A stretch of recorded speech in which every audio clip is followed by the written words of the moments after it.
You know, for as long as humanity has looked up at the heavens searching for answers, there's always been this little voice whispering, but what if? For every sacred text, there's been a skeptical question.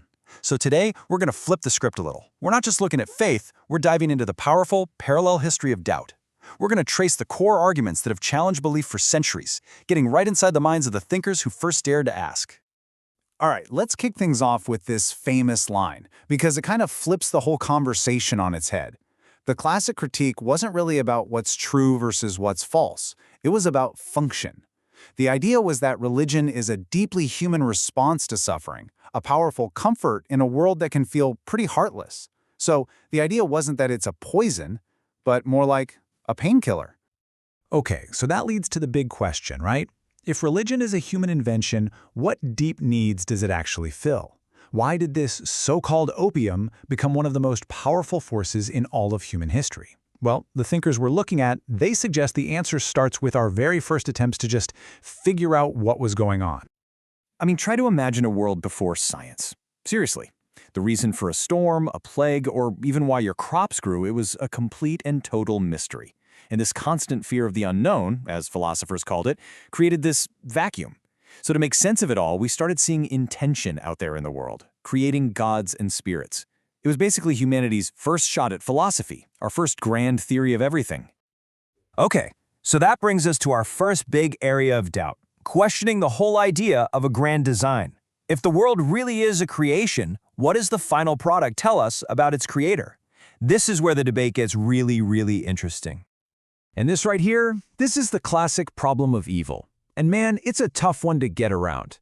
The argument is actually pretty simple. If there's a creator who is all-powerful and all-good, then why is the world they created so full of suffering and injustice? The evidence we see around us seems to directly contradict the supposed nature of the architect. And this slide just nails the two sides of that coin. On one hand, you've got the argument for a designer. I mean, look at something as complex as a human eye or a snowflake. It just screams creator, right? Like a watch implies a watchmaker. But then, the skeptics flip it around. They look at all the cruelty and the incredible waste in nature, and they say, hold on, this looks more like the work of a creator who's either clumsy, doesn't care, or maybe is even a little cruel. And check this out, just one number that really fuels this critique, 98%. That's the estimated percentage of all species that have ever lived on Earth that have gone extinct. To the critics, this doesn't look like some masterful plan. It looks like a process of unbelievable waste and just brutal trial and error. Then you've got this core logical problem. It's like this. If you say the universe is so complex it must have a creator, well, who created the creator? See, proposing a god doesn't actually solve the mystery of where everything came from. It just pushes it back one step. As the philosopher John Stuart Mill argued, you're not fixing the problem. You're just adding an even bigger, more complex being that now needs an explanation. So it all boils down to this one question these thinkers posed. If we're supposed to judge the designer by the design, what are we supposed to think when we look at a world that's filled with both breathtaking beauty and just staggering brutality? All right, so we've talked about the big picture, the design of the whole world.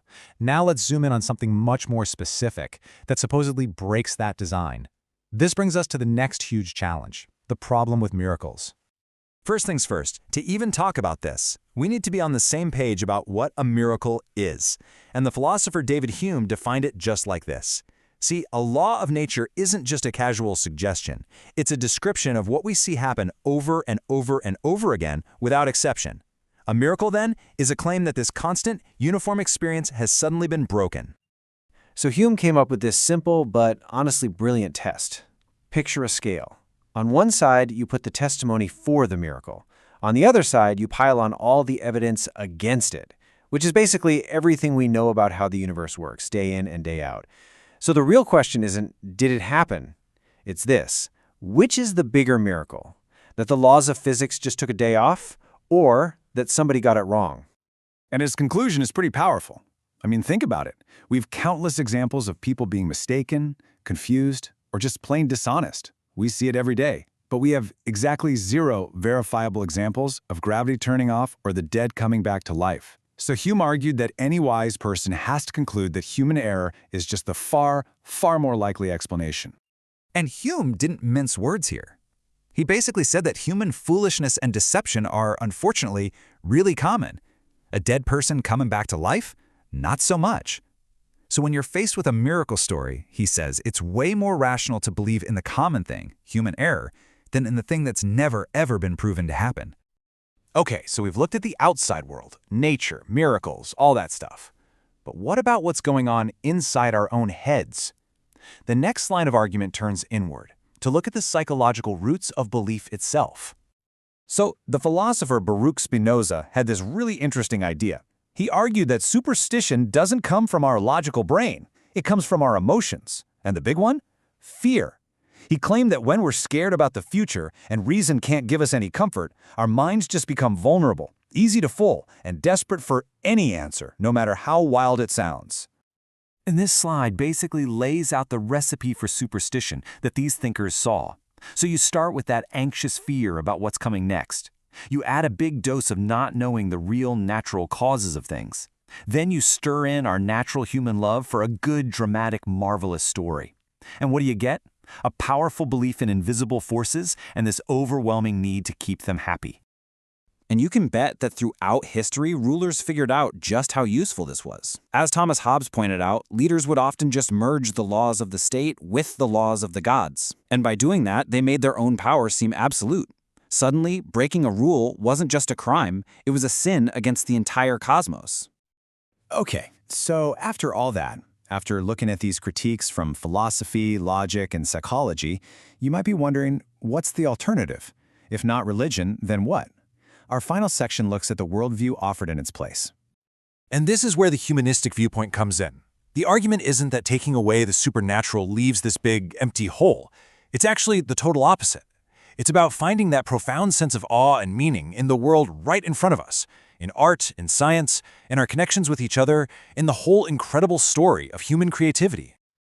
And that's the real takeaway here. The idea is that you don't need something divine to have a life full of meaning, ethics, and just sheer wonder. Instead of looking up, this worldview looks out. It finds wonder in the laws of physics, beauty in an ecosystem, and moral guidance not in a sacred text, but in a great novel or a powerful piece of music. And that brings us to the big one, morality. The claim that we couldn't be good people without some divine being keeping score, well, to these thinkers, that's not just wrong, it's deeply insulting. It suggests the only reason we do the right thing is to get a reward or avoid punishment, which they called a radical attack on the very concept of human self-respect. And so, after this whole journey through the history of doubt, we're left with this one massive question. If morality isn't handed down from on high, where does it come from? Is it something baked into our evolution? Is it something we figure out with reason and empathy? Is it just what we need for society to work? This long tradition of skepticism doesn't just hand you an answer. Nope, it leaves the question right here, with us.